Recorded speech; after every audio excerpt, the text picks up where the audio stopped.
Emilio Ferrante stood in his penthouse on the 42nd floor. The Manhattan skyline stretched out before him like a kingdom he'd conquered. Not with boardroom deals, but with blood, bullets, and a ruthlessness that made grown men look away when he entered a room. At 36, he was the head of the Ferrante family, one of the most powerful criminal organizations on the East Coast. His name whispered in back rooms from New York to Boston, his face known to the FBI but untouchable, always untouchable, because Emilio didn't make mistakes. He'd learned that lesson the hard way when he was 12 years old, standing over his father's casket while his grandfather gripped his shoulder and said, "From today, you don't cry. Not ever again." And he hadn't. Not once in 24 years. Not when he buried his grandfather. Not when he watched enemies beg. Not when he sat alone in the dark of his penthouse realizing that the empire he'd built was magnificent and hollow and cold.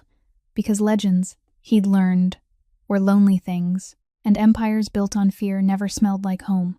His phone buzzed with a familiar tone. Thomas Whitfield, the estate manager of his Greenwich property, calling to inform him that it had been 9 months since his last visit. 9 months since he'd set foot in the Georgian manor that sat on 12 acres of pristine Connecticut land maintained by a staff he barely knew, protected by a security system he'd just upgraded, not because he feared thieves, but because in his world, enemies didn't knock. They came with guns and grudges, and the kind of patience that could outlast a lifetime. He ended the call with the same vague promise he always made: "I'll try to make it out this spring," and returned to the world he understood, the world of power and control and strategies that kept him alive but never, not once, made him feel like living. But 50 miles away, in a small bedroom on the 3rd floor of that very estate, a 26-year-old woman named Natalia Reeves was trying to convince her 3-year-old daughter that it was time for lunch, and the little girl wasn't listening because her eyes were fixed on the iron gate at the end of the long driveway, the gate she walked to every single day, the gate where she'd sit for hours on a worn blanket beneath an old oak tree, arranging little stones and keeping her tiny treasures: a blue ribbon, a plastic bracelet, a toy car she'd found in the garden shed. And when her mother asked, "What are we waiting for today, baby?" the child looked up with those impossibly wise eyes and said, "For Happy to come, Mama," as if happiness were a person who might drive up the road and walk right through that gate. And what nobody knew yet, not Natalia, not the staff, not even Emilio himself, was that the brand new security cameras he'd installed to protect himself from assassins were quietly recording every second of a toddler's vigil, capturing the kind of heartbreak that no surveillance system was ever designed to see. And that one night, alone in his penthouse after a day soaked in violence, Emilio Ferrante would open his phone, tap into camera 4, and watch a 3-year-old girl sit by his gate waiting for something she called happiness, and something behind his eyes, something he'd buried for 24 years, would crack wide open. Because sometimes the most dangerous thing in a powerful man's life isn't a rival's bullet or a federal investigation. It's a little girl sitting by a gate who looks at you and asks, "Did you bring the happy with you?" If this story already has your heart beating, smash that like button so others can find it too. Share it with someone who needs to believe that even the darkest soul can find its way home. And subscribe so you don't miss what happens when Emilio Ferrante finally walks through that gate. Because what that little girl doesn't know yet is that she didn't just open a gate. She opened a man who'd forgotten he still had a heart. Gino Caruso had worked for Emilio Ferrante for 15 years. From the time he was a 28-year-old kid assigned to guard the door of a warehouse in Brooklyn to now, at 43, sitting in the security office overseeing 5 different properties with a title the outside world called Chief Operating Officer, but which everyone inside the family knew meant consigliere, the right hand. The only man allowed to speak plainly to Emilio without worrying that someone might knock on his door that same night.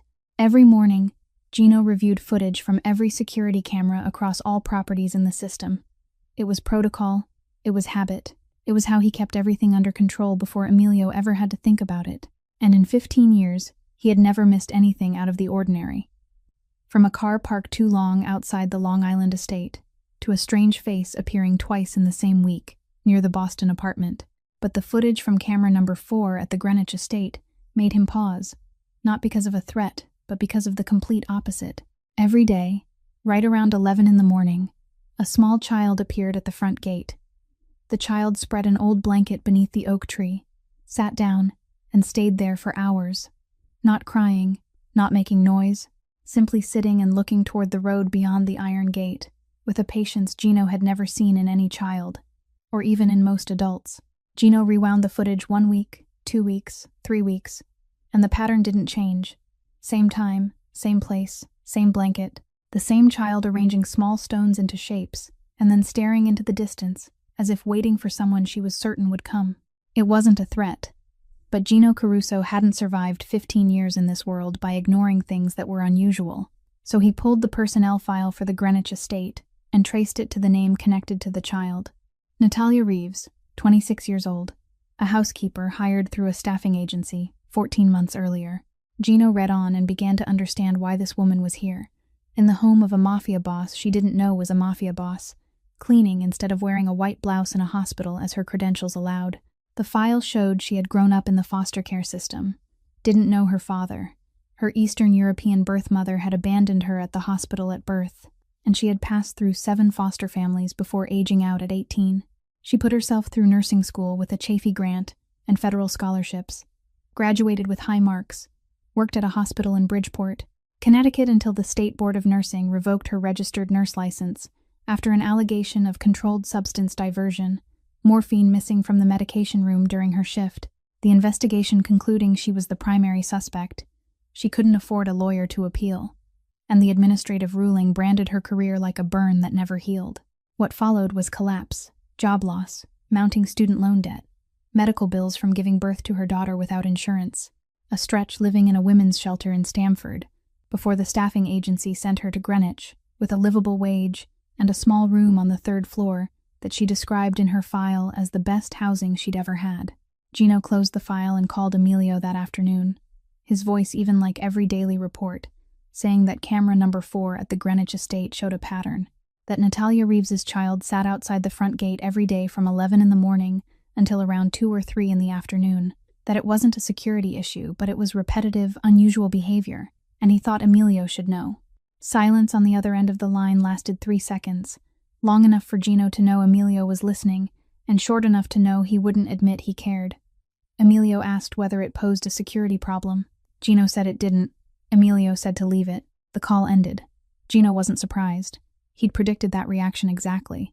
But he also knew Emilio Ferrante never said leave it about anything he truly didn't care about. The things he didn't care about, he didn't ask about again.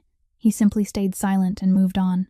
The fact that Emilio had asked whether it posed a problem meant his mind had registered it, stored it, given it a drawer, and Gino knew that sooner or later that drawer would be opened.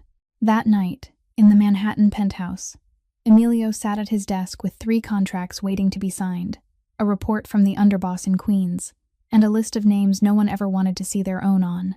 Yet instead of opening any of it, he realized he was thinking about the file Gino had mentioned, about a 26-year-old woman who grew up without parents, lost everything she had built because of an accusation, lived in a shelter, and cleaned other people's homes so her daughter could have a roof.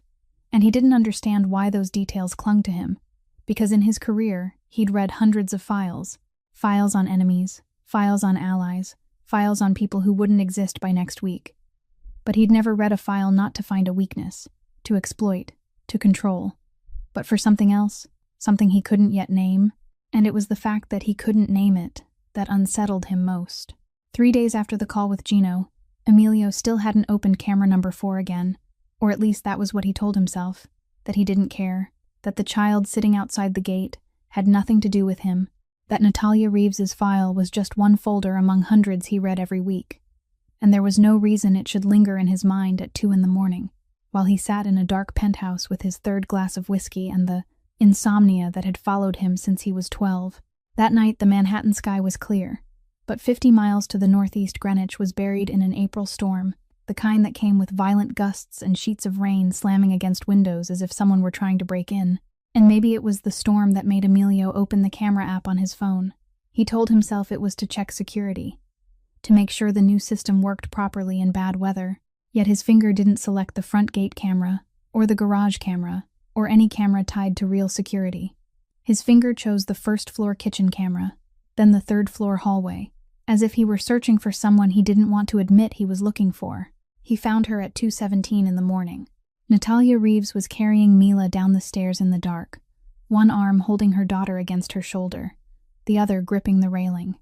Her steps careful but urgent in the way only a mother knows, the way a body says it's afraid but isn't allowed to panic. Mila lay limp against her mother's shoulder, her face flushed, and even through the black and white camera feed, Emilio could tell the child had a fever, the small body unnaturally slack, no longer the lively little girl who sat arranging stones outside the gate every day.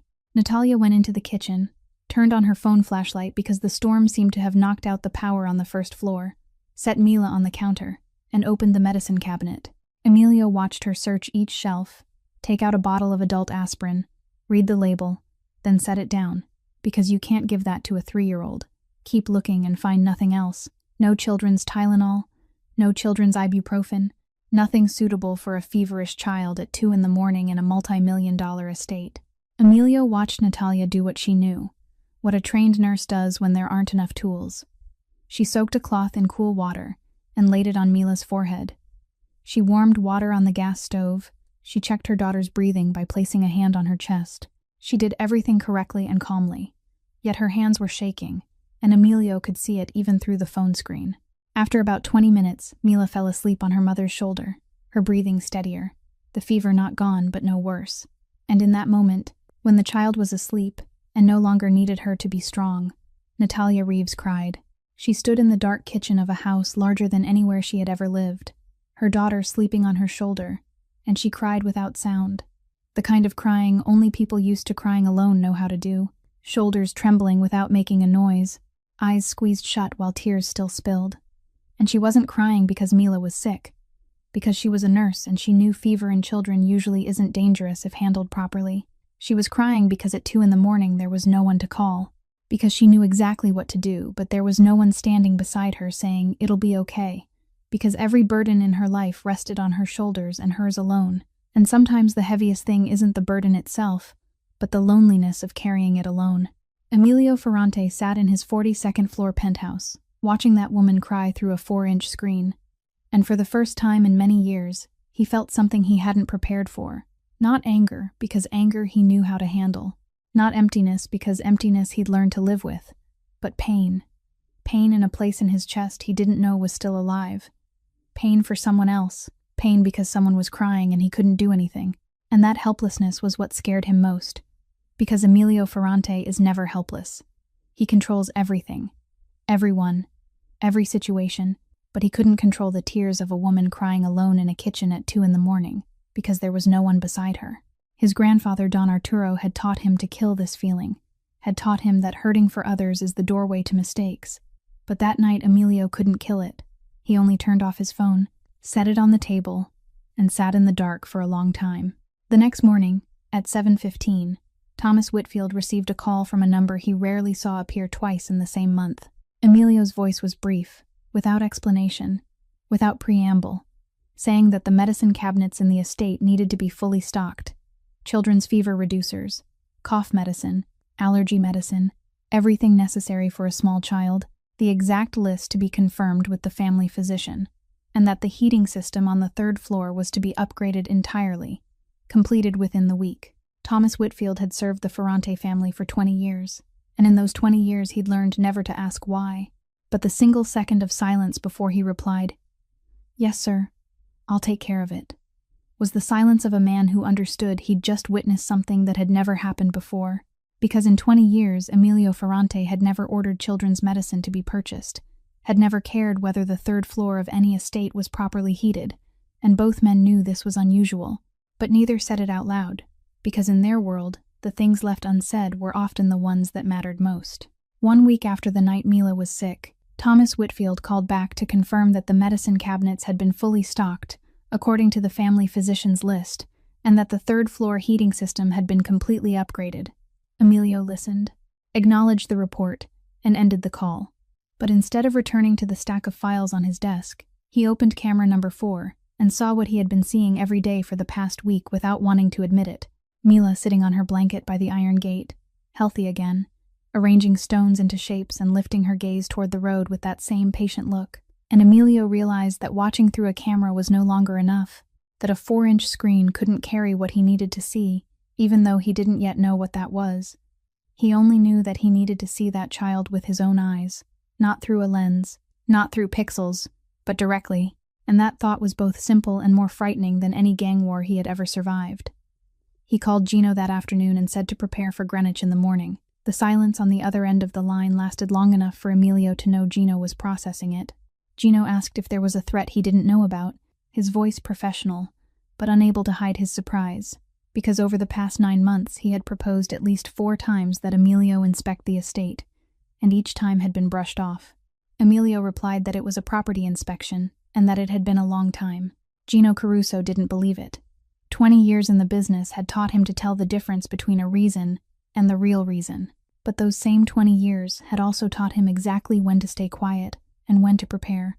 So he simply said he would arrange the motorcade, ended the call, and began contacting security. The next morning, 2 black SUVs left Manhattan at 9, Emilio in the back seat of the first, Gino in the front passenger seat. 2 guards in the second vehicle. The convoy crossed the Whitestone Bridge and headed north on Interstate 95, and Emilio watched through the window as the city gave way to suburbs, and then to trees and houses spaced farther apart. And through those 50 miles, he asked himself what he was doing. He was Emilio Ferrante, the head of an empire the FBI had built a 300-page file on, without ever finding enough evidence to prosecute. The DEA had monitored his financial networks for 4 years, without uncovering a single illegal transaction, because Gino and the legal team had constructed a laundering system so refined it looked cleaner than legitimate. Money. He had ordered 17 people eliminated in his career, and he remembered every name, not out of regret, but because he believed that if he took a life, he at least owed the cost of remembering it. And now that man was sitting in an armored SUV driving 50 miles because of a 3-year-old child sitting by a gate. He closed his eyes and saw his grandfather, Don Arturo Ferrante at 78, sitting in the library of this very estate he was heading toward, his voice heavy with Cuban cigars and philosophy paid for in blood, telling him that emotion was weakness, that enemies wouldn't try to shoot him in the head because his head was protected. They would look for what he loved and destroy that, and when he knelt to gather the pieces, they would shoot. Emilio had lived by that lesson for 24 years, and it had kept him alive, kept him powerful, kept him on top, but it had also kept him alone in a penthouse at 2 a.m, watching a woman cry through a camera, and unable to do anything but order children's medicine. And for the first time he wondered whether surviving and living were the same thing. The convoy turned onto the road leading to the estate at 10:45. But Emilio changed plans at the last moment. He called his private pilot, and 20 minutes later a helicopter touched down on the landing pad behind the house. Not because he needed to be faster, but because some part of him still needed to control how he arrived. Needed the authority of the rotor blades, and the black suit, and the 2 armed guards stepping out first. Because without those things, he would just be a man who had driven 50 miles to look at a child he didn't know, and that thought was too soft, too dangerous, too much like the very thing his grandfather had warned him about. Inside the estate, word of the owner's arrival spread faster than the wind from the helicopter blades. Thomas Whitfield straightened his tie and went to the back entrance to greet him, Mrs. Brennan checked the kitchen to ensure everything was perfect. The cleaning staff rechecked every room, even though they were already spotless. And on the 3rd floor, Natalia Reeves heard the helicopter land, and her heart tightened, because in 14 months of working here, she had never met the owner of the house. She only knew him through whispered comments from other staff, that he was wealthy in a way ordinary people couldn't imagine, powerful in a way ordinary people didn't want to imagine, that he was dangerous, though no one explained what dangerous meant, and that vagueness was more frightening than any specific detail. Natalia pulled Mila into the room, intending to keep her on the 3rd floor until the owner left. But Mila looked out the window and saw the clock nearing 11, the hour she went to the gate every day, and the child began tugging at her mother's hand, saying, "Gate, mama, go gate," with the kind of determination only a 3-year-old possesses. Emilio walked through the main hallway, nodded to Thomas, nodded to 2 housekeepers pressed against the wall as he passed, asked briefly about the condition of the property, and listened to reports his mind barely absorbed, because his eyes kept searching for the iron gate through every window he passed, searching for the blanket beneath the oak, searching for the small figure he had watched on camera for weeks. And when he looked through the library window on the 1st floor and saw the long driveway leading straight to the iron gate standing open, he stopped mid-sentence in Thomas's report and stood there staring out, because at the end of the drive beneath the old oak, a small child was spreading a blanket on the grass, sitting down, and beginning to arrange her stones. And for the first time, Emilio saw her with his own eyes, Not through a screen, not through a lens, and she was smaller than he had imagined, more fragile than he had imagined, more real than he had imagined, and something in his chest ached in a way he had tried to forget for 24 years. Emilio left the library window without saying a word to Thomas, walked down the hallway toward the back door, and when the head of security moved to follow him, Emilio stopped and said, "Stay here," in a tone that allowed no negotiation. The guard opened his mouth to object, because protocol never allowed the boss to walk alone in an open area, but Emilio's gaze cut off every word before it could form, and he stepped outside alone. No guards, no Gino, just a man in a black suit, walking down the long driveway toward the iron gate, with a pace he himself didn't understand was so urgent. He saw Mila from about 30 meters away, and the first thing that struck him was how much smaller she was than he had imagined. On camera, she was a moving shape on a screen, but in real life she was just a tiny being sitting on an old blanket with pink canvas shoes, smudged with dirt and brown hair tied off to one side, small fingers like butterfly wings arranging stones with a seriousness so complete that Emilio stopped 10 steps away and simply stood there watching, because he didn't know what to do next. He knew how to walk into a boardroom and silence 12 men. He knew how to stare down an enemy without blinking, but he didn't know how to approach a 3-year-old without frightening her. Mila looked up before he decided, and her eyes, those wide brown eyes that through the camera were only dark dots, were in real life so clear that Emilio felt she was seeing through the suit, through the gun in the holster, through every invisible layer of armor he had worn for 24 years. Those eyes looked at him not with fear, not with respect, not with anything he was used to seeing in others, but with the pure curiosity of a child seeing something interesting. "You came from behind the gate," Mila said, her voice bright in the quiet midday air. "Are you the happiness I'm waiting for?" Emilio Ferrante had heard many words in his life. Pleas, threats, vows of loyalty, lies, but never in 36 years had anyone looked at him and associated him with happiness. Fear, yes, because people had feared him since he was 20. Respect, yes, because power demanded it. Hatred, yes, because he had made enough enemies for 10 lifetimes. But happiness never. No one looked at Emilio Ferrante and thought of happiness until this child. He sat down, and the act was simple, yet larger than any business decision or strategy he had ever made. Because Emilio Ferrante didn't sit in front of anyone. He stood and others looked up. That was how his world worked. Yet now he sat on dirty grass in a suit, tailored by hand in Milan, and lowered himself to the eye level of a 3-year-old. "Who are you waiting for?" he asked. "Happiness," Mila replied as if it were the most obvious thing in the world. "Mama says happiness is already here, but I know there's more. Did you bring happiness with you?" "I don't think I have that," he said. Mila tilted her head and looked at him with a gaze. A 3-year-old shouldn't have. A look as if she were reading a book adults couldn't see. "You do. It's in your pocket. You just forgot." Emilio hadn't had time to react when hurried footsteps on gravel made him turn, and Natalia Reeves came running from the house, her face pale, eyes panicked, tugging at her apron as if she'd just remembered she was in work clothes in front of the owner, and she began apologizing while still 5 steps away, saying, "Mr. Ferrante, I'm so sorry. She didn't know. She wasn't trying to bother you. I'll take her inside right now." Her voice fast and shaking, and Emilio stood immediately, his defenses snapping back into place by reflex, his face cold again, shoulders squared, eyes sharp, returning to the man the world knew and feared. Their eyes met, and Emilio saw fear in Natalia's gaze, saw her trembling, but he also saw something else he hadn't expected. She feared him, but she didn't bow. She stood straight, and her hand reached back to pull Mila behind her with pure instinctive protection. The gesture of a mother ready to stand between her child and any threat, even when that threat was the man who paid her wages.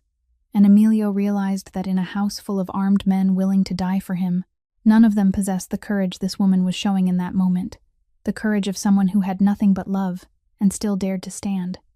"It's fine," Emilio said, his voice shorter than he intended. "You're Natalia Reeves." "Yes, sir." He nodded, turned away, and walked back toward the house, and each step felt heavier than the last because he was walking away from something he couldn't name. But on the 10th step he stopped, didn't turn around, and said just loud enough to be heard that the gate would always be open and to tell the child she didn't need permission. Then he kept walking and didn't look back. Natalia stood there watching his back until he disappeared through the door, her heart racing, and she didn't know whether it was fear or something else, because that voice had been cold but the words hadn't been, because that man was frightening but the way he had sat down to meet her daughter's eyes hadn't been frightening at all. That night in the second-floor master bedroom, Emilio lay on the bed, staring at the ceiling, and opened his phone to rewind the gate camera footage, replaying the exact moment Mila looked up and asked if he had brought happiness, replaying it again and again, as if hearing it enough times would help him understand why the words of a 3-year-old had struck a place no bullet had ever reached. 2 floors above, Natalia lay beside Mila in the small third-floor room that was now noticeably warmer thanks to the new heating system she didn't know who had ordered, and she thought about Emilio Ferrante's eyes, cold on the surface but fractured underneath, like a frozen lake with water still moving below. And she wondered what had happened to that man to make him build so many walls.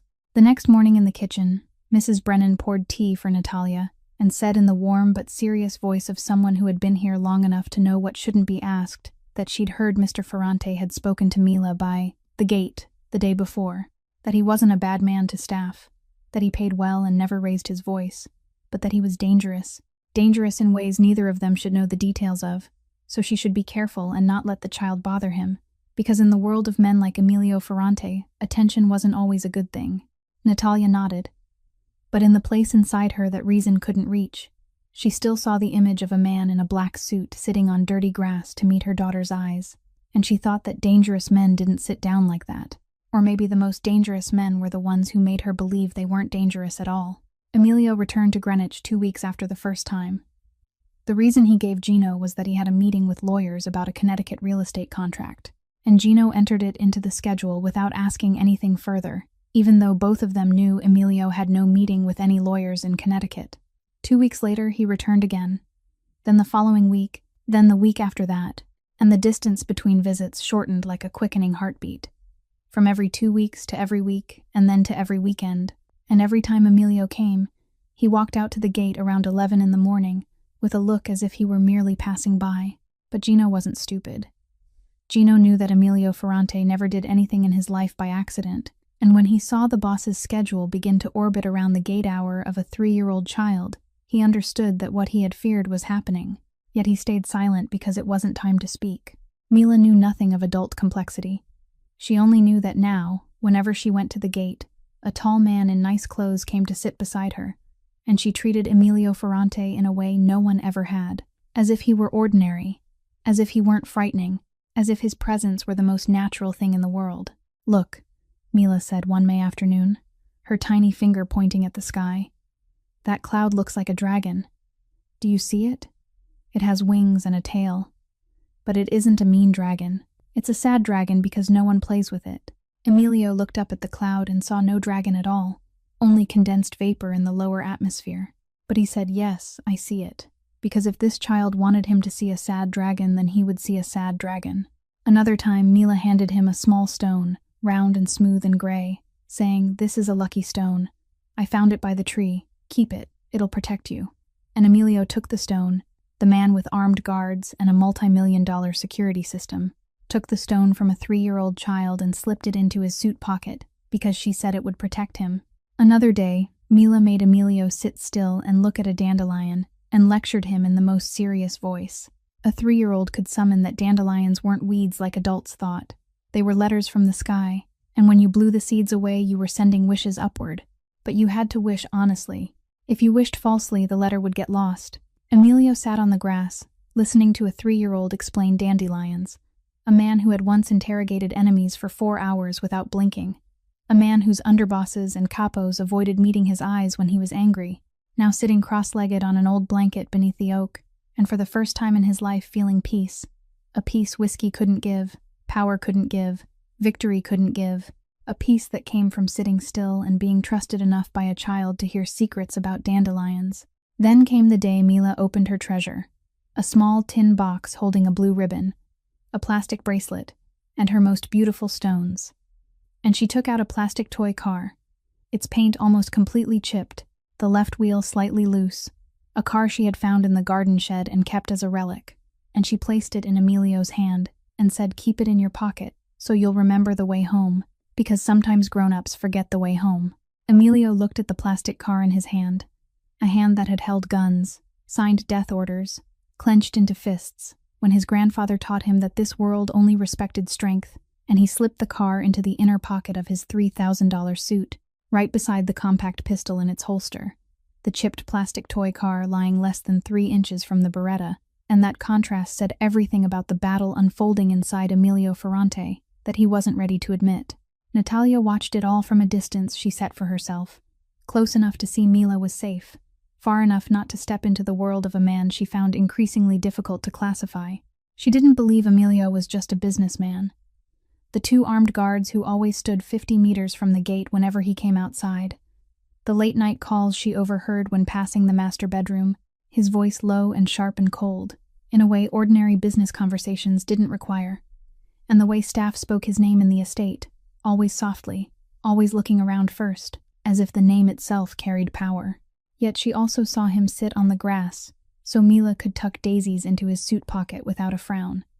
Saw him listen to the child explain clouds and stones with a seriousness many biological fathers never gave their own children. Saw him place the lucky stone in his pocket, as if it were a diamond. And the contradiction between those 2 images made it impossible for her to file him neatly into any category in her mind. One afternoon, Emilio encountered Natalia in the hallway as she was cleaning the living room. He stopped and said he had reviewed staff compensation and wanted to adjust her salary upward, not stating a specific amount but speaking in a way that made it clear it wouldn't be a small increase.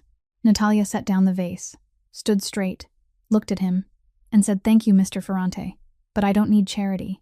I need to earn what I'm paid. If you think I'm worth more, then give me more responsibility. Don't raise my pay out of pity."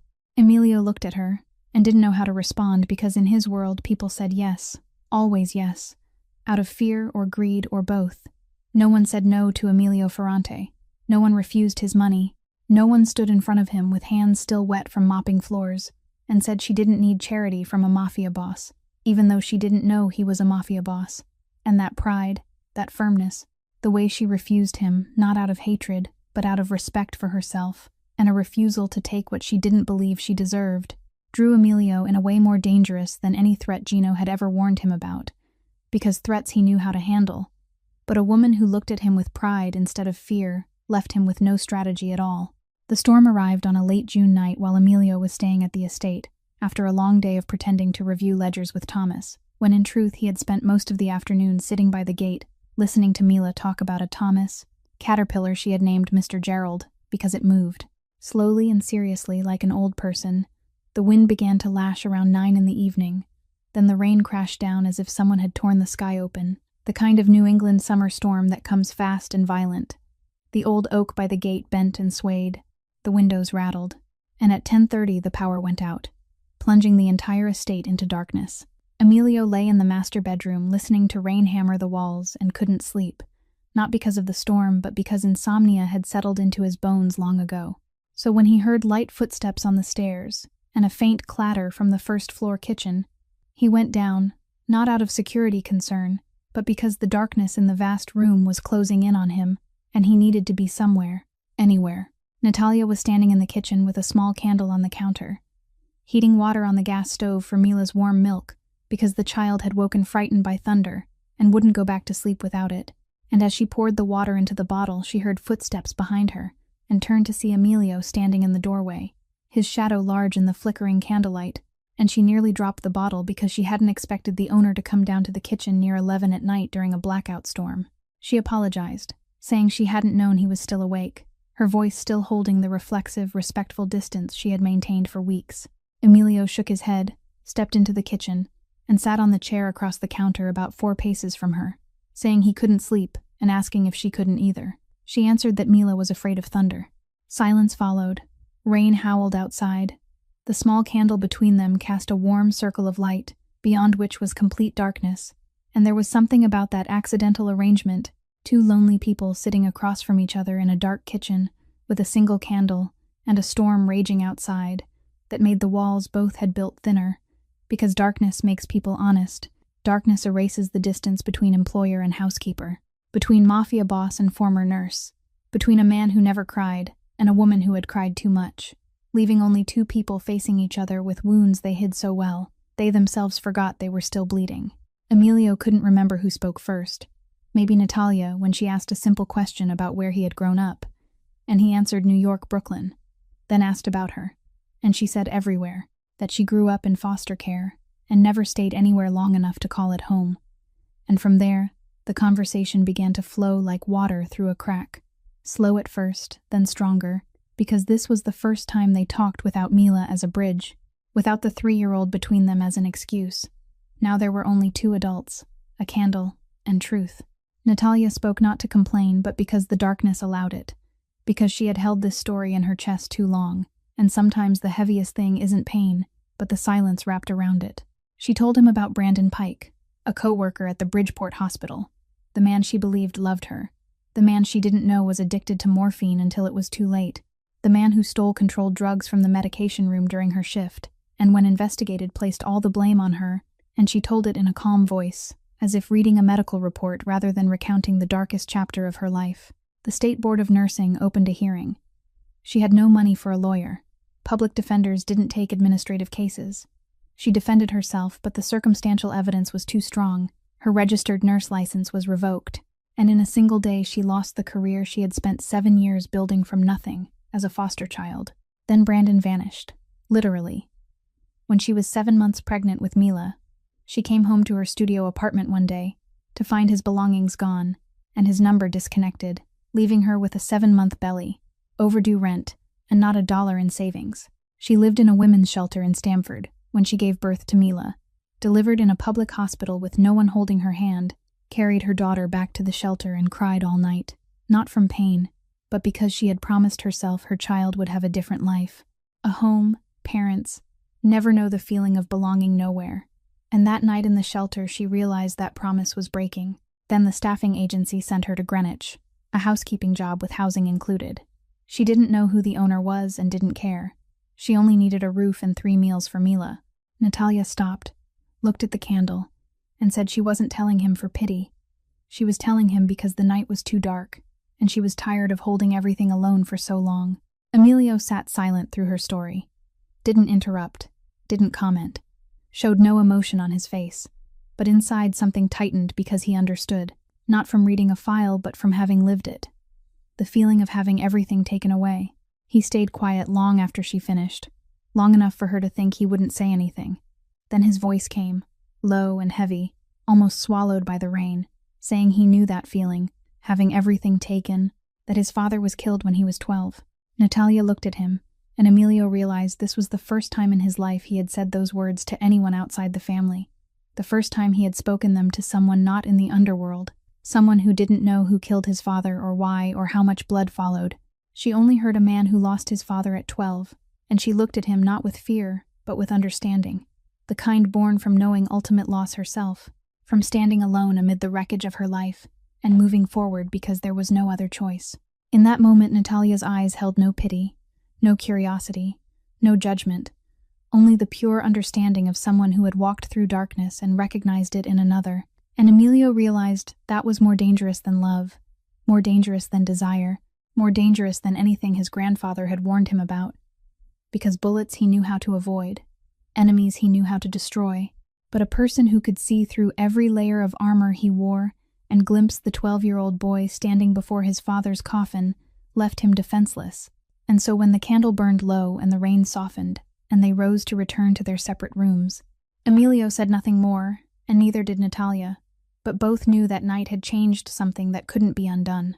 Gino Caruso waited exactly 3 days after the storm night before speaking. Not because he hadn't noticed earlier, but because he needed certainty. He needed to see Emilio return to Manhattan and sit in the 42nd floor office while his mind stayed in Greenwich, his eyes flicking to his phone every 15 minutes, right around 11 in the morning when Mila went to the gate. He needed to see the boss take off his suit jacket and hang it up while the plastic toy car still sat in the inner pocket beside the 9mm Beretta as if it belonged there. He needed to see all of it with the eyes of a consigliere who had survived 15 years in this world by spotting trouble before trouble spotted him. Gino walked into Emilio's office on Wednesday afternoon, closed the door, didn't sit down because when Gino stood it meant he was speaking as consigliere rather than subordinate, and Emilio understood the difference, so he looked up from the file and waited. Gino said that Emilio was getting involved with the housekeeper and the child.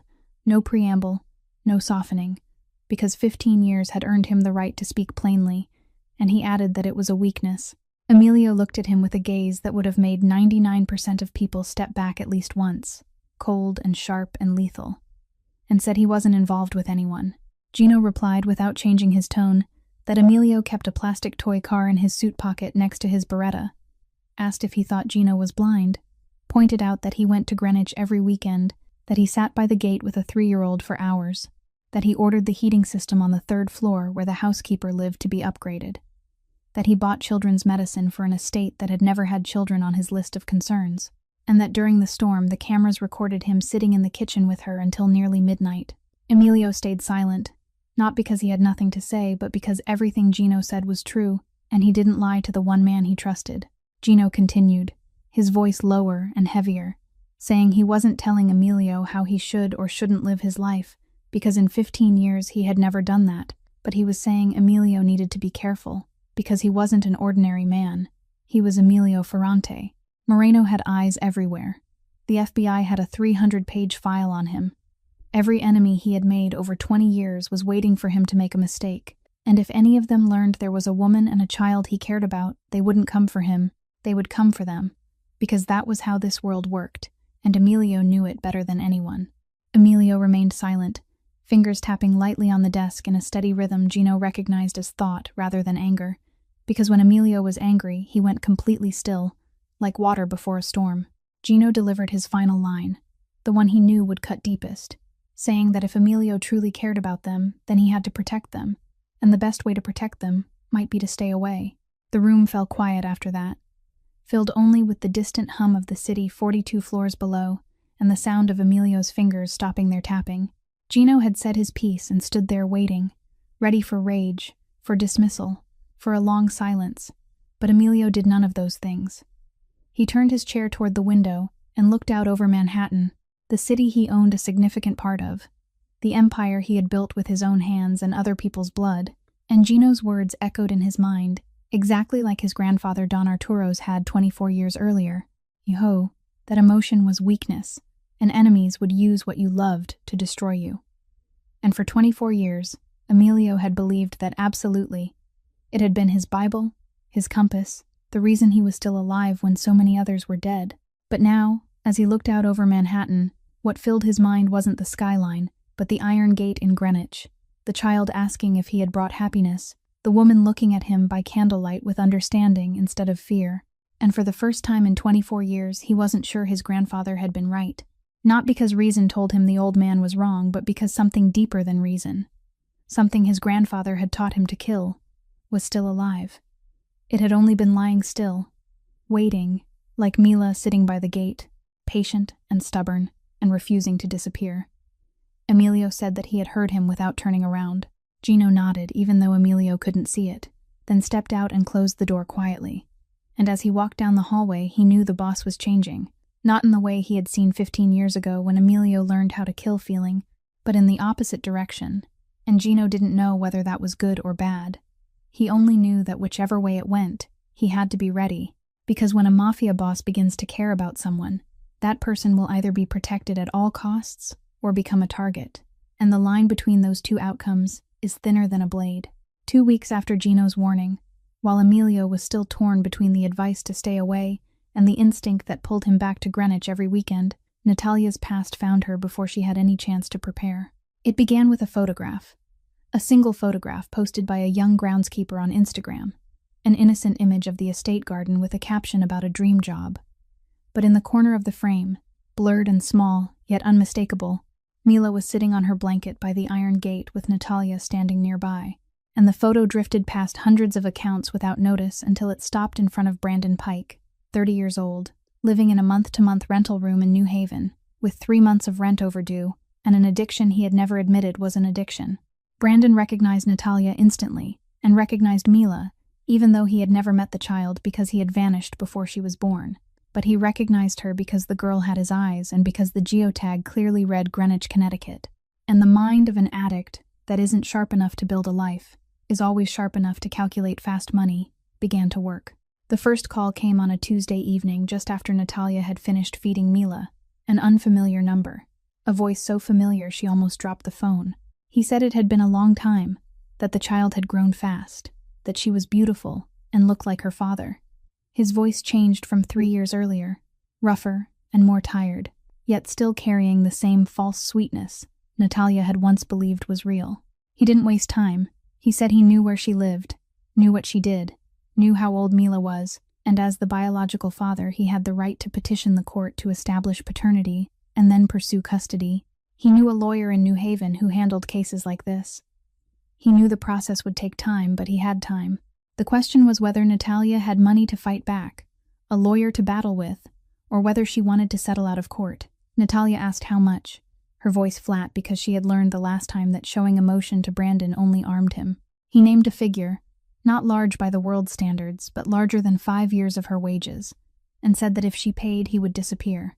If not, he would go to court, and even if he knew he wasn't a good father, American courts still weighed biological rights, and the process alone would drag her into a legal storm she couldn't afford to escape. Natalia ended the call, set the phone down, went into the bathroom, locked the door, and sat on the floor shaking because the greatest nightmare of her life wasn't poverty, wasn't losing her license, wasn't being framed.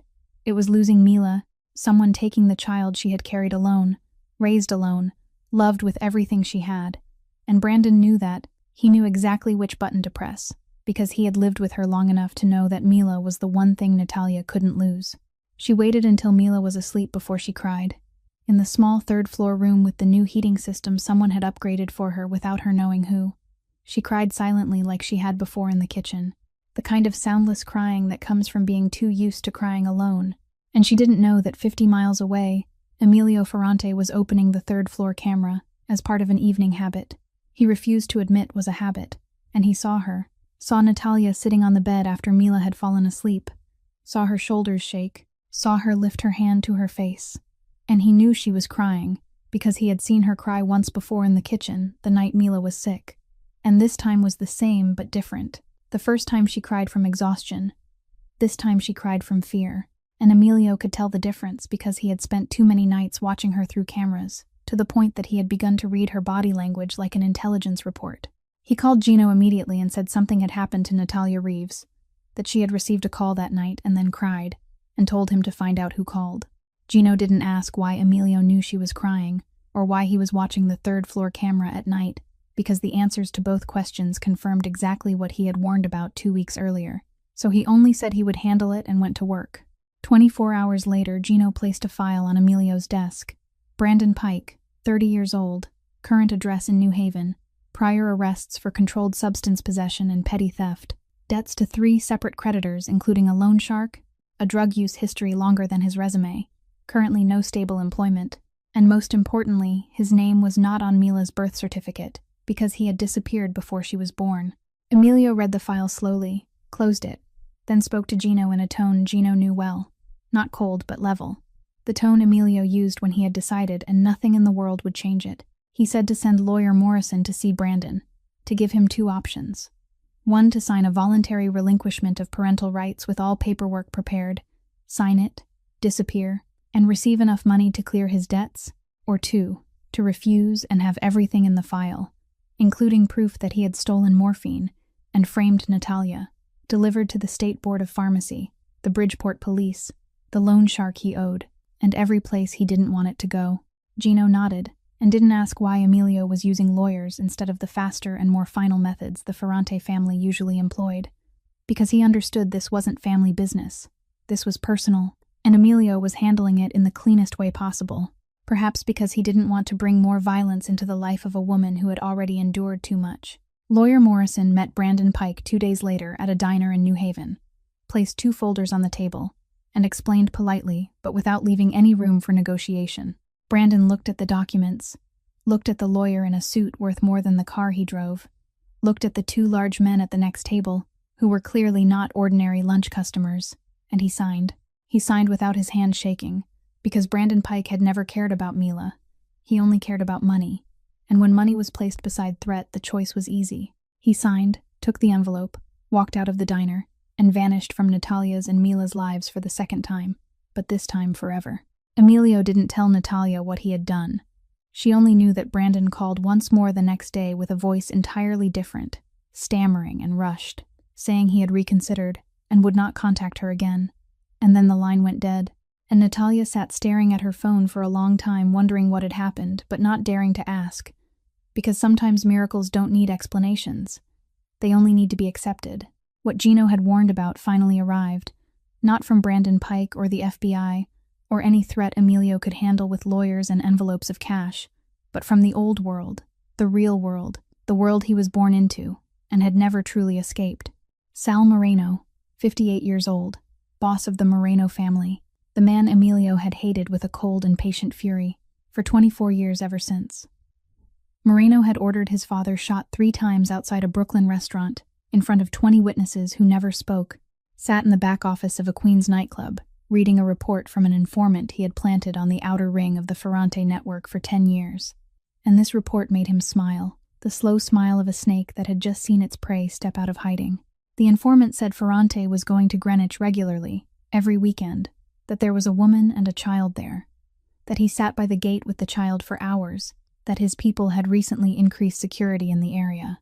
Moreno set his espresso down slowly and said that for 24 years he had tried to touch the Ferrante kid and failed because the kid had nothing to lose. No wife, no child, no one, living like a shadow you could not shoot. And now he had a woman and a child. He took a sip, eyes cold, and said that at last the Ferrante kid had a weakness. Moreno was in no hurry. He had waited 24 years and a few more weeks meant nothing. But he wanted to send a message first. Wanted Emilio to know that he knew. Wanted fear to seep in before the real strike, because Moreno believed fear destroyed people from the inside more effectively than any bullet. So he sent 2 men to Greenwich not to do anything but to do nothing, because sometimes the most terrifying message is silent presence. That afternoon was an ordinary weekday. Mila sat by the gate as usual. Emilio was not there because it was a workday and he was in Manhattan. Natalia sat beside her reading but went inside for water for a few minutes because of the heat, planning to return immediately. And in those few minutes, while Mila sat alone on her blanket, under the oak arranging stones and talking to her imaginary caterpillar, Mr. Gerald, a black sedan, stopped outside the iron gate. 2 men stepped out. They said nothing. They did not touch the gate. They did not try to open or climb it. They simply stood there beyond the bars looking at Mila, and one of them raised a phone and took photographs slowly and deliberately, making sure to capture the child's face, the gate, the brass plaque with the estate's name. Then they got back into the car and drove away, the entire encounter lasting less than 90 seconds. Mila was not afraid. She looked at the men with curiosity, tilted her head, then returned to arranging her stones, because to a 3-year-old 2 strangers staring were less frightening than a missing star-shaped rock. But camera number 4 recorded everything, every second, every angle, the license plate, the men's faces.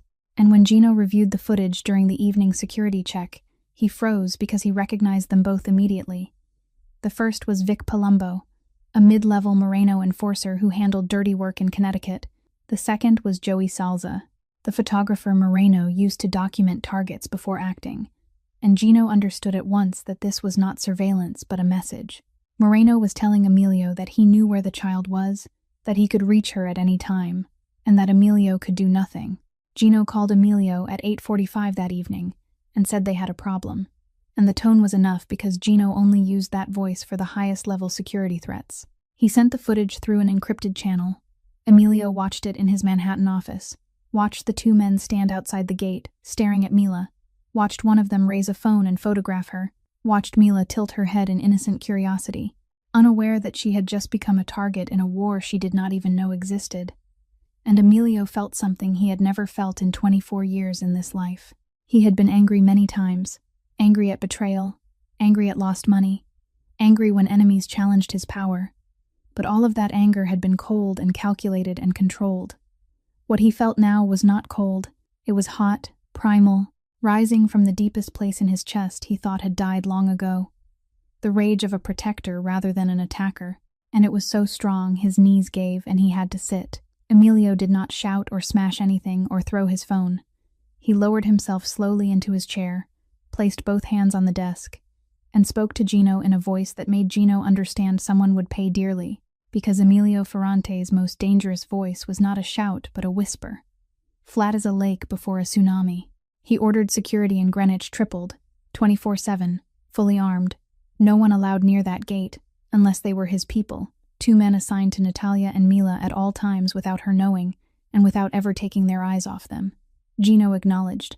Then Emilio spoke again, lower and slower, each word falling like a hammer, saying to prepare because Moreno had just made the final mistake of his life. He ended the call, stood up, did not call his pilot or wait for a convoy, took his car keys from the desk drawer, rode the elevator down to the garage, and drove himself, alone, the black Maserati tearing through the Manhattan night onto Interstate 95 North, 50 miles in 40 minutes, because Emilio Ferrante could not wait. Not until morning, not for a helicopter, not for anything, because in Greenwich there was a child sleeping who did not know someone had photographed her through iron bars that day, and the man who had sworn never to let feeling become weakness was now driving through the night with a heart he thought was dead but had only been asleep, and it had just awakened in the purest fury he had ever known. The fury of love under threat. Emilio arrived at the Greenwich estate at 2:10 in the morning, tires grinding over the gravel of the long driveway, and Thomas Whitfield was already waiting at the back entrance because Gino had called ahead, but Emilio passed Thomas without stopping, without nodding, without a word. He moved straight into the house, through the first-floor corridor, up the stairs to the second floor, and then the third, with a stride that told anyone watching this wasn't the moment to get in his way. And the 2 armed guards Gino had sent from Manhattan an hour earlier stepped aside in the third-floor hallway as the boss passed. He stopped at Natalia's door and knocked. 3 short knocks, not loud but final.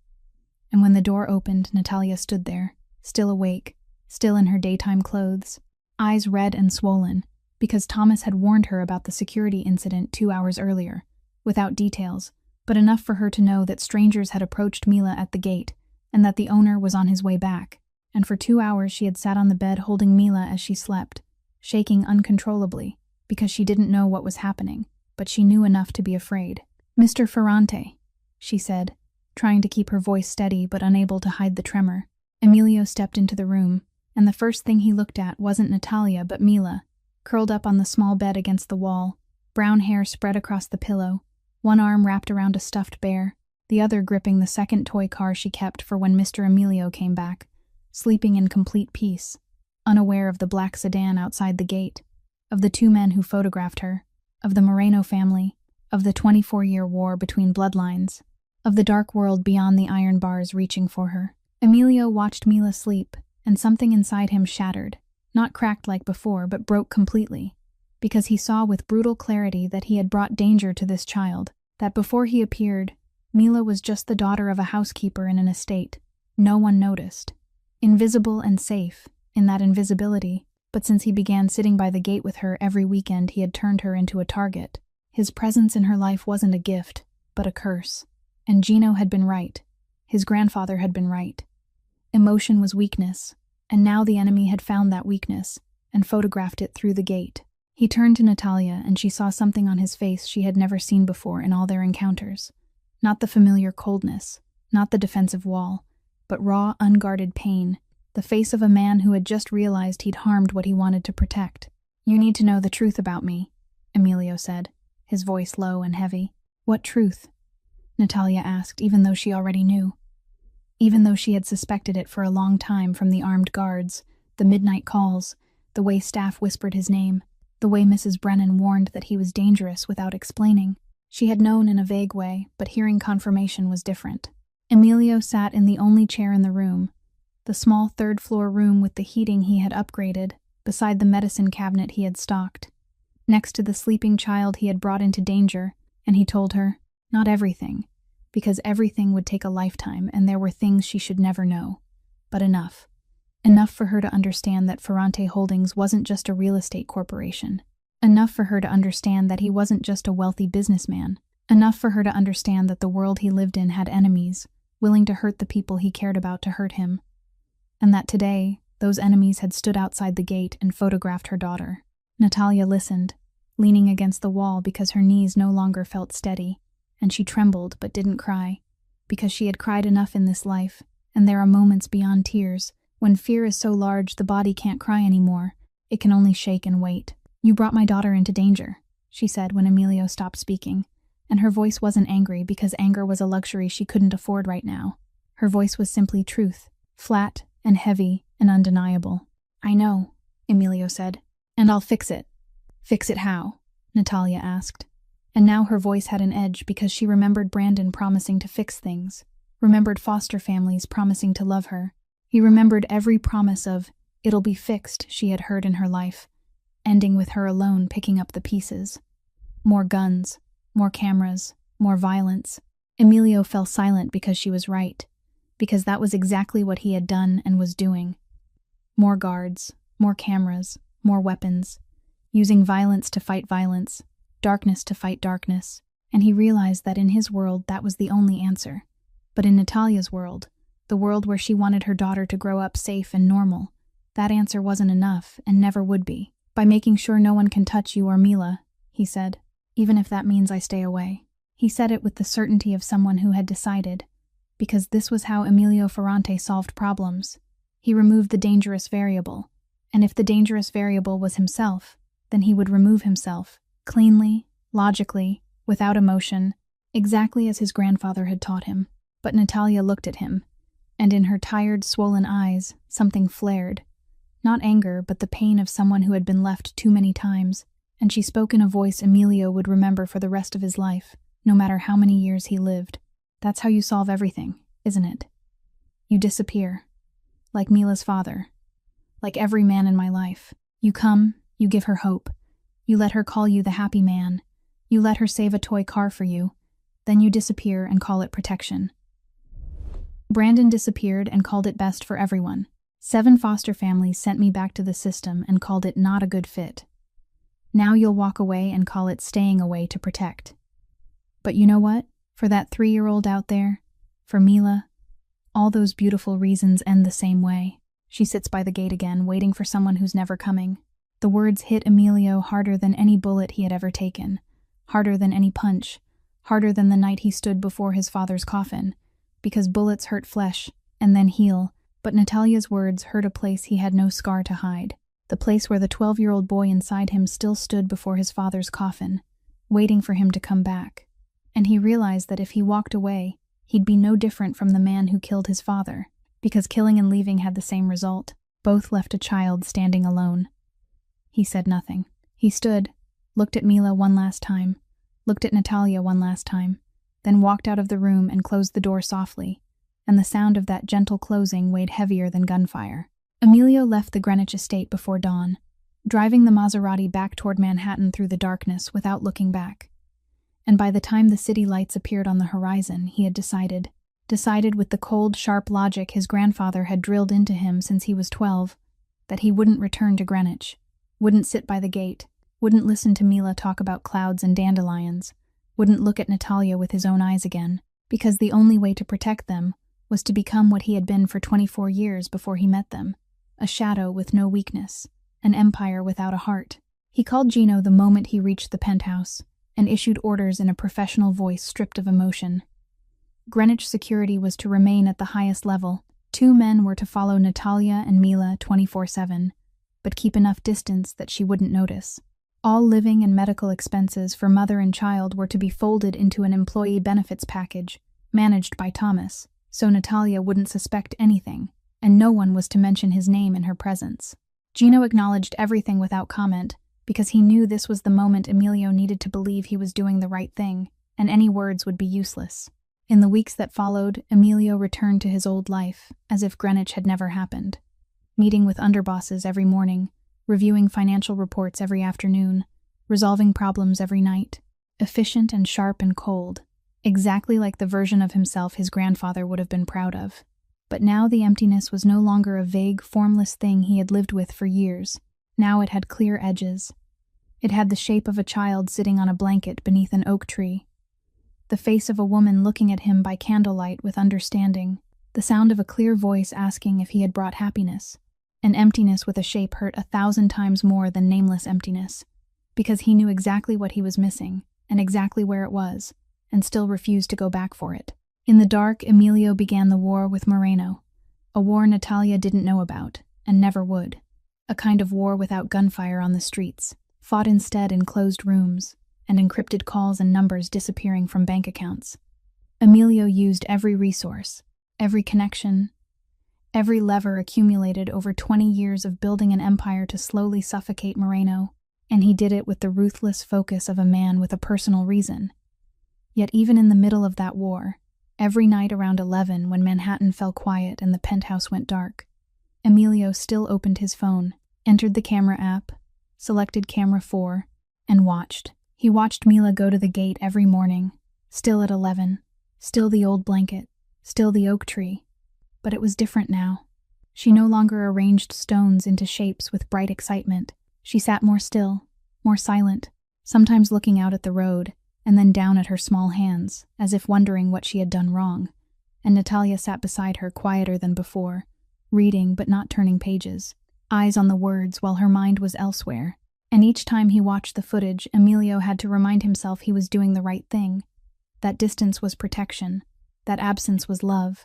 But when he saw the child sitting by the gate, waiting for someone who didn't come, those reasons sounded so hollow, he wanted to throw the phone against the wall. Mila asked Natalia every day, not once a day, but many times. When would Mr. Emilio come back? Mama. In the morning when she woke, at noon when she went to the gate, at night before sleep, the same question, with the same hopeful eyes growing smaller each day. And Natalia didn't know how to answer because she couldn't say soon, when she didn't know if that was true. And she couldn't say he wasn't coming back because she wasn't sure, and because saying it would break something in Mila she feared could never be put back together. So she only said, "Mama doesn't know, sweetheart," and held her tighter. Mila began keeping 2 toy cars instead of 1, the one she played with every day and a new one she found in the shed. She placed the second beside her pillow each night, and said, "This one is for Mr. Emilio when he comes back so he can have a car like mine." And that small, ordinary detail tore at Natalia every time she saw it, because it meant Mila was still waiting, still believing, still refusing to give up even after the adults had, a 3-year-old, holding on to faith that neither Emilio nor Natalia had the courage to keep. Then, one late August afternoon, as Natalia and Mila sat by the gate, and the sunlight softened, Mila suddenly said in a strangely calm voice, the voice of a child speaking something she had been thinking for a long time, "Mama, I think Mr. Emilio is scared." Natalia looked at her, surprised. "Scared of what, sweetheart?" she asked. "Scared of happiness," Mila answered, eyes fixed on the empty road beyond the gate. "Because happiness makes people weak. But being weak isn't bad. Is it, Mama?" Natalia couldn't speak because her throat tightened. "Being weak is when you hold each other and don't want to let go," Mila continued, her voice clear in the quiet afternoon. "That isn't bad. That's the best thing ever."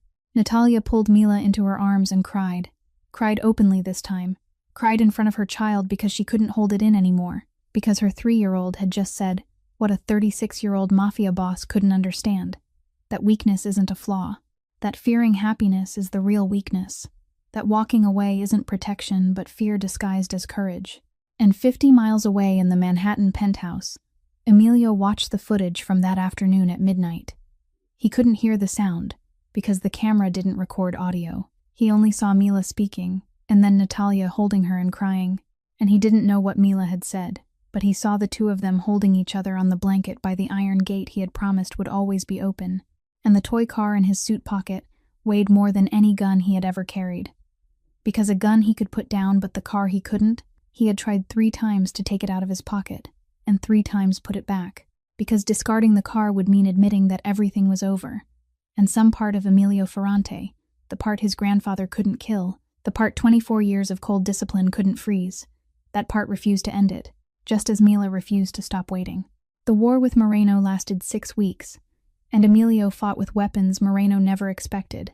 Not guns, not bombs, not blood spilled on the streets, because that kind of war would draw the attention of the FBI, the police, and the press and turn both sides into targets. But with strategy, with the cold patience of someone who had learned how to wait since the age of 12, and with a mind that even Gino admitted was the most frightening in the East Coast underworld, Emilio began with money. Because money is the blood of every empire, and when you cut the blood supply, the empire dies. He used his financial network to apply pressure on 3 offshore banks Moreno relied on for laundering, not by threats but by acquiring minority stakes large enough to disrupt operations, large enough to trigger audits of Moreno's accounts, large enough to slow the flow of money until it clogged and then froze. And when the money stopped moving, the allies Moreno had bought with it began to look the other way. The second step was more refined. Emilio used intermediary attorneys to hire an independent law firm to submit anonymous tips to the FBI about Moreno's network. Not vague tips, but concrete evidence, dates, times, locations, account numbers, contact names, the kind of material the FBI couldn't ignore, even if it wanted to. And the evidence was arranged to look as if it came from inside Moreno's organization, as if someone within was betraying him, because Emilio knew internal suspicion destroys an organization faster than any external attack. Moreno began to lose control. Money stopped coming in. Allies drifted away. Subordinates turned on each other. The FBI tightened its net, and he spiraled, looking for a traitor who didn't exist, unaware that it was all a board laid out by Emilio Ferrante, from a Manhattan penthouse with a plastic toy car in his suit pocket, and the cold fury of a man protecting what he loved. The FBI arrested Sal Moreno on a Thursday morning in September at his home in Queens on 23 federal charges, including money laundering, extortion, and conspiracy, the kind of charges no lawyer could secure bail for. And when Gino called to report that Moreno had been arrested, his crew dismantled, and the threat to Greenwich was over, Emilio sat in his Manhattan office, listening without feeling victory, without satisfaction, only exhaustion, the kind of exhaustion that settles into bones after 20 years of shadow war and then drains out all at once. And he looked down at his hands, the hands that had controlled this war from a distance without spilling a single drop of blood, but also the hands Mila had pressed a toy car into and said it was to remember the way home, and he wondered what those hands would choose next. He called Gino into his office that afternoon and said what Gino had sensed for weeks, but hadn't dared to believe, that he would step back, hand daily operations to Benedetto, who was capable of running things, keep an advisory role and veto power but no longer be directly involved, and focus on Ferrante Holdings. The legitimate side. Real estate, investments, things that didn't require carrying a gun into meetings. Gino studied Emilio for a long moment, 15 years enough to read what most people only saw as ice. And he saw this wasn't impulsive. It was a decision weighed over 6 weeks, while Emilio fought Moreno and fought himself. Gino asked if he was sure, not out of doubt but because a consigliere is required to ask, and reminded him that stepping back didn't mean getting out, that this world has no exit doors. Emilio said he knew that he wasn't getting out, but choosing a different position, that his grandfather taught him emotion was weakness, and he believed it for 24 years, but his grandfather died alone in a vast estate, 78 years old, lying on a king-size bed in the master bedroom with no one beside him, found cold the next morning by staff, and at the funeral no one cried honestly. Everyone feared him or owed him or both, but no one loved him. Not a single person. Emilio paused and looked out the window and said he didn't want to end that way. Didn't want to die on a king-size bed with no one truly mourning him.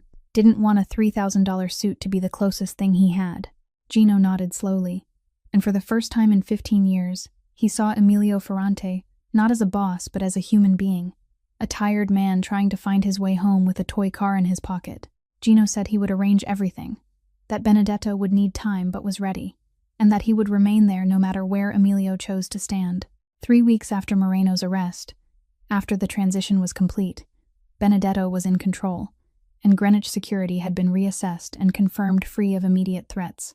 Emilio Ferrante walked out of the 42nd floor penthouse on an October morning without calling Gino, without calling guards, without calling a helicopter pilot.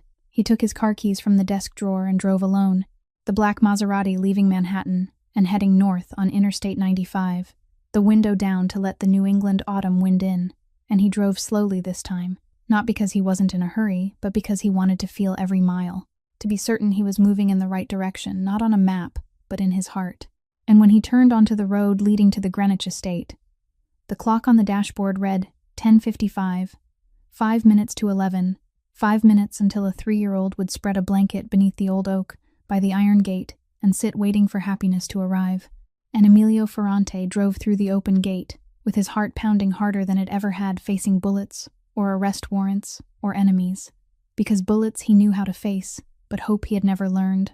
And now he was driving toward it with 50 miles behind him, and the rest of his life ahead. Emilio parked at the start of the long driveway instead of driving straight to the front door as he always had before. He shut off the engine and sat in the car for a minute, staring through the windshield at the white gravel road, stretching between rows of maple trees, just beginning to turn gold and orange in the New England autumn. And at the far end, so far away yet still unmistakable, beneath the old oak beside the iron gate, a small dot on a blanket, and his heart pounded so hard he could hear it in his ears, because she was still there, after 6 weeks of his disappearance, after 6 weeks without a single explanation, after 6 weeks in which any adult would have given up. Mila was still sitting there, still waiting, and the patience of a 3-year-old was so beautiful and so painful that Emilio had to grip the steering wheel for a moment before opening the door and stepping out. He walked, his footsteps crunching clearly on the white gravel in the quiet midday air. No black SUVs, no guards, no helicopter, no armor of power at all, just a man in a rolled-sleeve shirt walking the long road toward the iron gate, and with every step the distance between him and Mila shortened, while the distance between him and the man his grandfather wanted him to be grew farther away. And this time he wasn't afraid. This time he chose. Mila was arranging stones, the 2 toy cars lying side by side on the blanket, hers and the one she'd kept for him, and when the sound of footsteps on gravel came close enough, she looked up, and those wide brown eyes opened in a way Emilio would remember until his final breath, opening not in surprise but in confirmation, because this child had never doubted. She had only waited, and now the waiting was over. Mila stood up, her tiny legs in pink canvas shoes smudged with dirt, and she ran down the gravel road with the unsteady stride of a 3-year-old moving faster than her legs should allow. Arms spread wide, brown hair flying in the autumn wind, and she didn't call his name, didn't shout. She just ran with a face so radiant it lit the entire gravel road. And when she reached him, she crashed into his legs and clung tight, her small arms wrapped around him, squeezing so hard he could feel each tiny finger gripping the fabric of his trousers. And her voice rang out clear and bright in the October midday, saying she knew it. She knew he'd come back. She'd told Mama. She said it every day, even when Mama didn't believe her. But she knew. Emilio dropped to his knees. And this time he didn't kneel, because he chose to lower himself to her level, as he had the first time they met. This time his knees buckled because they couldn't hold him anymore, and he held Mila, his arms wrapped around her small, warm body, feeling her little heart beating fast with joy against his chest, breathing in the scent of baby shampoo and grass and sunlight in her hair. And for the first time in 24 years, since the day his grandfather gripped his shoulders before his father's coffin and said from that day on, he wasn't allowed to cry. Never again. Tears fell. Not the weak tears his grandfather taught him to despise. Not the tears of a loser or a broken man. But the tears of someone who finally understood that Mila had been right all along. That softness wasn't weakness. That softness was holding someone and not wanting to let go. And he was holding this child and didn't want to let go. And that wasn't weakness. It was the strongest thing he'd ever felt, stronger than power, stronger than fear, stronger than 24 years of walls. Tears ran down Emilio Ferrante's face in broad daylight, beneath the old oak, on the white gravel road. And he didn't wipe them away, didn't hide them, didn't feel ashamed, because the child in his arms was laughing and he was crying, and both things were true at the same time. Natalia stood on the porch of the estate, still holding the glass of water she'd meant to bring out for Mila, and she saw everything. Saw Emilio Ferrante kneeling on the gravel holding her daughter, saw his shoulders shaking, saw the man the staff whispered about as dangerous, the man Mrs. Brennan warned her to be careful of, the man the entire East Coast underworld feared, crying in the middle of the day because a 3-year-old had run to hug his legs. And Natalia stood there, the glass trembling in her hand. And she knew with an instinct no logic could explain, that despite every danger she'd heard of, despite the truth he'd told her in that 3rd-floor room that night, despite every reasonable reason to be afraid and run, this moment, this man kneeling on gravel, holding her child and crying, this was the happiness Mila had waited for by the gate for all those months. And Mila had been right from the beginning. Happiness had come. It just needed time to find the courage to step through the gate. Mila pulled back from Emilio's arms and looked at his tear-soaked face without fear, lifted her small hand to his cheek and wiped his tears with her tiny fingers, then whispered into his ear in a voice like she was sharing the greatest secret in the world, that she'd kept the toy car for him, the second one, that she found it in the shed and kept it for him the whole time, because she knew he'd need it to find his way home. Emilio took the second toy car from Mila's hand, its paint chipped and its wheels loose, just like the one she'd given him before, the one he'd kept in his suit pocket for 6 weeks, unable to part with it. And he understood that this child had held on to faith for him when he'd lost his own, had waited when he'd run away, had saved a car for him when he'd forgotten the road home, and he didn't deserve that faith, but he would spend the rest of his life trying to be worthy of it. Emilio didn't return to Manhattan that night. He didn't return the next day, and he didn't return the week after. And slowly, without any official announcement, without any single date marking the shift, the Greenwich estate became home, and the Manhattan penthouse became an office he went to when needed, and left when the work was done, because for the first time in 36 years Emilio Ferrante had a place to return to, and people waiting for him there. And that change seemed small, but it reversed the entire gravity of his life. He still ran Ferrante Holdings from the first-floor library, held meetings by video, signed documents Thomas brought in, called Benedetto every week to stay informed about the side of the business he was stepping back from. But now his schedule revolved around things that 6 months earlier he would have dismissed as meaningless. 11 in the morning at the gate with Mila, 3 in the afternoon tea parties in the garden, 7 in the evening reading before bed. Mila adopted Emilio with the absolute seriousness of a 3-year-old who had decided this man belonged to her and that no objections would be accepted. She made him wear a pink plastic princess crown during tea parties attended by a teddy bear, a lucky stone, and Gerald, the imaginary caterpillar, and Emilio sat on a tiny plastic chair with his knees nearly touching his chin, wearing the crown and drinking pretend tea from a plastic cup with complete seriousness, because Mila insisted that tea parties were serious and no laughing was allowed, even though Natalia stood in the kitchen watching through the window, biting her lip to keep from laughing at the sight of a feared Mafia boss in a princess crown, an image no one in the East Coast underworld would believe even with camera proof. Mila taught him the names of clouds. Cirrus were angel hair, cumulus were the sky's pillows, stratus were the blanket. The sky pulled over itself when it was sad, and Emilio memorized every word, because when Mila quizzed him later, and he forgot, she'd look at him with a level of solemn disappointment he found worse than any threat from any rival. Between those days, the bond between Emilio and Natalia grew so slowly, it was almost invisible. Not slow because there was no feeling, but slow because there were too many wounds, because life had taught them both that trusting someone meant opening the door for them to stab you, and they both carried scars to prove it. Natalia didn't ask about Emilio's Mafia past, and he didn't offer more. That boundary stood between them like a glass wall, seeing each other clearly but not touching the darkest places, and maybe that was the only healthy way for two people like them to draw close, slowly, millimeter by millimeter, through small moments where no single one was big enough to be called a turning point. But together, they were enough to change everything. It was the coffee Emilio began making every morning before Natalia came down. Not asking how she took it, but knowing because he'd watched long enough. Light milk, no sugar, placed on the counter exactly where she always stood. It was the way Natalia started leaving the book she was reading on the library table instead of putting it away, and Emilio read the same book so they'd have something to talk about after Mila fell asleep. It was the evenings in the garden after Mila went to bed, the two of them sitting on the porch without saying much, watching October fireflies drift among the hydrangea bushes. Silent, but not lonely, a kind of silence neither had ever known, because before, silence always meant being alone, but now silence with someone beside you was different. It wasn't empty. It was full of things that didn't need words.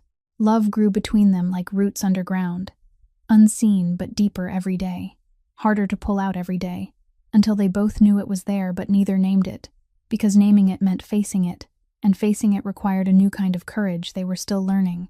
Not the courage of Emilio carrying a gun, or Natalia raising a child alone, but a softer courage, the courage to believe the person beside you wouldn't leave. Then came an ordinary evening in late October. Nothing special. No anniversary, no event. Just a normal night with Emilio sitting on Mila's bed reading, the book about the Velveteen Rabbit that Mila made him read over and over, until he knew every page by heart, his voice low and slow because Mila liked it that way, her small body curled beside him, her head resting on his arm, her eyes growing heavy, and when he reached the final page, the page where the Velveteen Rabbit becomes real because he's been loved long enough, Mila was almost asleep, her breathing soft and even, but just before sleep fully claimed her, her lips moved, and she whispered in a voice thin as butterfly wings, "Good night, Daddy." Emilio froze. His entire body stopped for a moment. His heart either stopped or raced so fast he couldn't tell which, because Daddy One word, just one, shattered every wall that 24 years of building and 6 weeks of absence, and the careful days after had rebuilt. All of it collapsing under a single word from the mouth of a 3-year-old, half-asleep child. Daddy. She didn't say Mr. Emilio like she always did. She said Daddy, as if it had always been true, and she'd simply been waiting for the right moment to say it, the most ordinary moment of the most ordinary day, letting the most important word fall as lightly as a leaf. Emilio looked up and saw Natalia standing in the doorway. He didn't know how long she'd been there, listening to him read to her daughter, her eyes full of tears, not tears of sadness, but the tears of someone witnessing something they hadn't dared to hope would become real. And when their eyes met across the small room where a child had just called him Daddy, Natalia nodded, a small nod so slight he would have missed it if he hadn't been watching. But he was watching, and he saw it. And in that nod was everything. Permission, acceptance, trust she'd given too many times to people who didn't deserve it, and yet chose to give once more, because her daughter had chosen, and she trusted her daughter. Emilio looked down at Mila now, fully asleep, her small face completely peaceful, and he whispered back, so softly only Natalia in the doorway and the darkness heard, "Good night, my daughter." Those 3 words were heavier than any order he'd ever given in the underworld, heavier than remove him, heavier than freeze the accounts, heavier than prepare for war, but for the first time in his life they were heavy in a way he wanted to carry, heavy in a way he chose to carry every day until he no longer breathed. Because this wasn't a burden. It was an anchor. The thing that held him in place. The thing he hadn't known he needed for 36 years, until a child sat by an iron gate, looked at him, and said he was the happiness she'd been waiting for. Emilio proposed to Natalia on an October evening, when the maple leaves outside the window had turned a deep red and the air carried the scent of a New England fall. It wasn't in a luxury restaurant, or on a yacht, or anywhere a man with his wealth might choose, but in the kitchen at 9 in the evening, when Mila was already asleep, and Natalia was washing coffee cups, and Emilio was leaning against the counter watching her under the warm yellow light in her hair. He spoke without preparation, because the most important things in his life had always arrived without a plan. He said he didn't have a ring and he would buy one if she wanted, any diamond in the world. But he wanted to ask with what he could truly give, rather than what he could purchase. He said he couldn't promise perfection because he wasn't perfect, that he was a man with a past she knew part of and the rest she probably should never know. He said he couldn't erase what had happened, couldn't erase the years she'd raised Mila alone, couldn't erase the nights she'd cried in the kitchen at 2 in the morning with no one beside her, but he promised he'd be there every day. He'd make her coffee in the morning, sit at the gate with Mila at noon, read to their daughter at night, and never, never again make her or Mila wait alone. Natalia set the cup down, her hands still wet, and looked at him for a long time. He saw the battle in her eyes between the fear of being abandoned again and the faith Mila had taught her to hold on to. Then she spoke in a voice that trembled and held steady at the same time, in a way only Natalia could manage. She said that was the most beautiful ring she'd ever received. The wedding took place 3 weeks later in the garden of the estate, small and private just as they wanted. It was a New England fall wedding, with red, orange, and gold maple leaves scattered along the aisle, white chairs set in 2 short rows on the grass, and white and blush hydrangeas from the estate garden, arranged in simple glass vases. Only a few dozen guests attended, including Thomas Whitfield and his wife Mrs. Brennan wiping tears from start to finish, Gino Caruso standing at the back in a suit for the first time without a gun, because that day he chose to leave it in the car, and a few estate staff who had become family in a way no one had planned. Mila was the flower girl, wearing a flared white dress Natalia had hand-sewn a small pocket into, because Mila had insisted she needed it to carry important things. She scattered petals along the aisle with absolute seriousness, placing each petal carefully, as if this were the most important task of her life. She didn't smile or wave or look around. She focused on her duty because Mila had been given a job, and Mila did jobs seriously. Before the ceremony, while guests were settling into their seats and Natalia was preparing inside with Mrs. Brennan, Emilio took Mila to the iron gate, just the 2 of them. He knelt to her eye level exactly as he had the first time they met there, beside the old oak on the blanket that had since been replaced, but kept in the same spot because Mila wouldn't allow it to be moved. He pulled from his vest pocket a small silver necklace with a pendant shaped like a tiny gate. When he opened it, there was a silver heart inside engraved with the words, "You opened the gate." He fastened it around Mila's neck and told her it was to remember that she was the one who opened the gate for him. He told her he hadn't known he needed to come in, hadn't known he needed a family, hadn't known he needed to be loved. He told her she'd sat there every day waiting. And when he arrived, she'd asked if he brought happiness. And she'd been right. He had brought it. He just hadn't known. Mila touched the pendant with her small fingers and examined it, then looked up at him with the same eyes he'd first seen months earlier on camera 4. She said he'd already been her dad from the very first day he came. She'd just been waiting for him to know it. Emilio held her tight and didn't cry this time. He'd learned there were moments bigger than tears, moments the body didn't know how to react to except by staying still and remembering, and this was one of them. The ceremony began at 4 in the afternoon, under gentle October sunlight. Natalia stepped out in a simple white dress that made Mrs. Brennan sob because she was beautiful without diamonds or imported lace. Beautiful in the way of a woman who'd lived through storms and was still standing. Emilio watched her walk toward him and forgot to breathe. He'd seen many beautiful things in his life. Manhattan penthouses at sunset and skylines at midnight, but nothing as beautiful as a 26-year-old woman who'd grown up in foster care, lost everything, rebuilt from nothing, and walked across autumn grass through petals scattered by her daughter.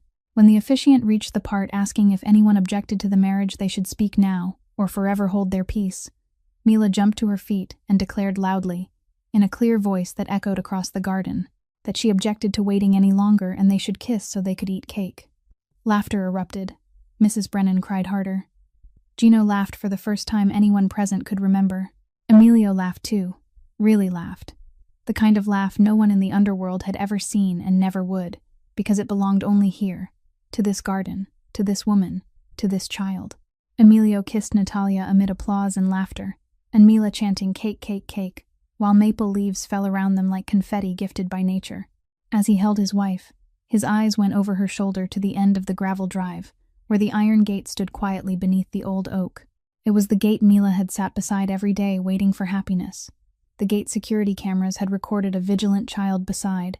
The gate Emilio had watched through a 4-inch screen during sleepless nights, as something inside him cracked open. That gate was no longer a place of waiting, but a symbol.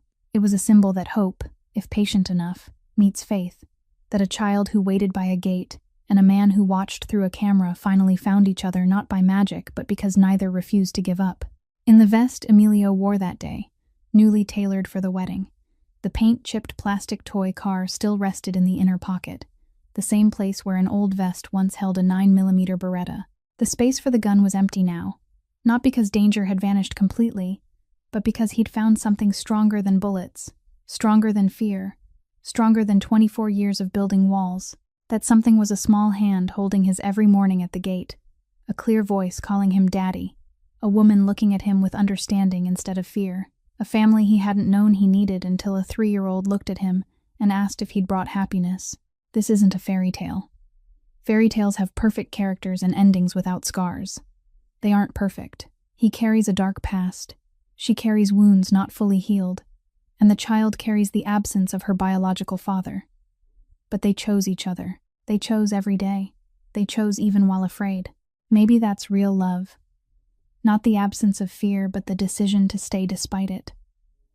The greatest lesson in this story may belong to Mila, the 3-year-old who sat by the gate waiting for happiness. She teaches us that softness isn't weakness, that waiting isn't passivity, that trust isn't naivety, and that sometimes the strongest person in the room isn't the one holding a gun, but the one brave enough to open the gate and let love walk in knowing it might hurt.